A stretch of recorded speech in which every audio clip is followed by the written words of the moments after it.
Bro hair cut பண்ணுங்க bro, ஃபங்க cut பண்ணுங்க bro. நிறைய பேர் கேக்குறீங்க இதே கேள்வியே.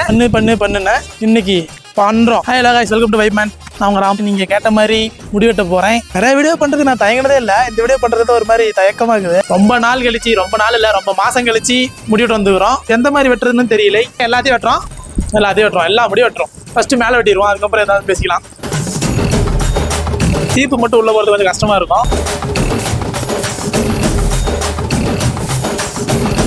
வெட்ட போறோம். மேல வெட்டினதுக்கே ஒரு மாதிரி கஷ்டமா இருக்குது. பின்னாடி வர முடி வெட்டணும்னு நினைச்சாலே ஒரு மாதிரி ஃபீல் ஆகுது. மக்களே நிறைய முடி வெட்டிட்டோம். எங்கடா முடிய காணோம். இவ்வளவு முடி வெட்டிட்டோம். மேல கொஞ்சம் முடி எடுத்தாச்சு, சைட்லயே எடுத்தாச்சு. பார்த்தாலே உங்களுக்கே தெரியும். முன்னாடி வெட்டணும்னு சொல்லும் போது ஒரு மாதிரி அள்ளி தூக்கி போடுது. தடன்னு அடிச்சுக்கிட்டே இருக்குதுடா. என்ன சொல்றதுனே தெரியல. உண்மையா எடுக்கிறதுக்கு மனசு வர மாட்டேங்குது. நிறைய பேர் ஆனா கமெண்ட்ல சொல்றீங்க பங்கு கட் பண்ணுங்க, ஹேர் கட் பண்ணுங்க. எடுக்கணும்னு நினைக்கும் போதே ஒரு மாதிரி லவ் பிரேக்கப் ஆன ஒரு ஃபீல் வரும்ல, இந்த மாதிரி ஃபீல் வருது. நெக்ஸ்ட் டைம் ஏதாவது நல்ல டைமா பார்த்து வெட்டுவோம். எனக்கோசரம் கொஞ்சோண்டு மன்னிச்சுக்கோங்க. ஃபீலிங்ஸ் உங்களுக்கு புரியுதா இல்லையான்னு தெரியல. புரியும் நம்புறேன்.